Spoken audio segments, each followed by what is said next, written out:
اہم ترین خبر آپ تک پہنچائیں گے۔ مخصوص نشستوں کے کیس میں جسٹس جمال خان بندوخیل کا تفصیلی اختلافی فیصلہ جاری کر دیا گیا ہے۔ عبدالقیوم صدیقی نمائندہ خصوصی جیو نیوز ہمارے ساتھ موجود ہیں۔ عبدالقیوم صدیقی بتائیے گا کیا نکات اٹھائے گئے ہیں، کیوں جس بنیاد پر اختلاف کیا گیا ہے؟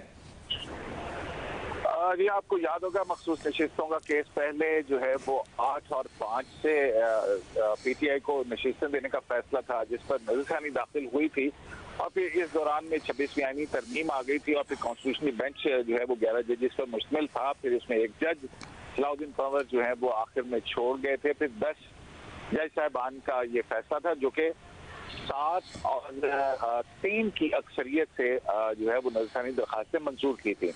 3 جج جنہوں نے اختلاف کیا تھا اور جزوی طور پر اختلاف کیا تھا، اس میں انہوں نے جو 8 جج صاحبان کا فیصلہ تھا اس پر نظر ثانی درخواستیں جزوی طور پر منظور کر لی تھی۔ ان میں جسٹس جمال بندوخیل بھی شامل تھے۔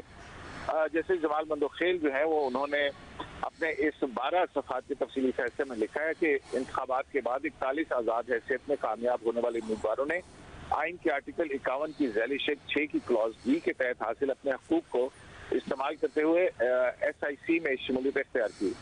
اکثریتی ارکان کے فیصلے میں اپنے زیر نظر فیصلے میں آئین کے آرٹیکل 187 کے تحت اختیار استعمال کرتے ہوئے ان امیدواروں کو دوبارہ آزاد قرار دے دیا اور انہیں 15 دن کے اندر کسی بھی سیاسی جماعت میں شامل ہونے کا اختیار دیا۔ حالانکہ ان 41 امیدواروں کا معاملہ نہ تو کبھی اس عدالت کے سامنے زیر التوا تھا اور نہ ہی کسی زیری فورم کے سامنے۔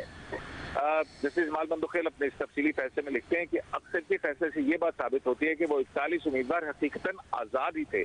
اب یہ اصول پوری طرح مستحکم ہو چکا ہے کہ کوئی امیدوار جو کسی سیاسی جماعت کی وابستگی کے ساتھ منتخب ہوا ہو یا آزاد حیثیت میں کامیاب ہونے کے بعد کسی سیاسی جماعت میں شامل ہو جائے، وہ نہ تو اس جماعت کو چھوڑ سکتا ہے اور نہ ہی کسی دوسری جماعت میں شامل ہو سکتا ہے۔ اگر وہ ایسا کرے تو اسے آئین کے آرٹیکل 63A کے تحت اپنی نشست سے محرومی جیسے نتائج کا سامنا کرنا پڑے گا۔ جیسے جمال بندوخیل نے لکھا ہے کہ کسی بھی اتھارٹی بشمول عدالت کے پاس یہ اختیار نہیں کہ کسی امیدوار کو اس کے اپنے اعلان کے خلاف جا کر آزاد قرار دے یا اس کی حیثیت تبدیل کرے۔ بہت شکریہ عبدالقیوم صدیقی آپ کا۔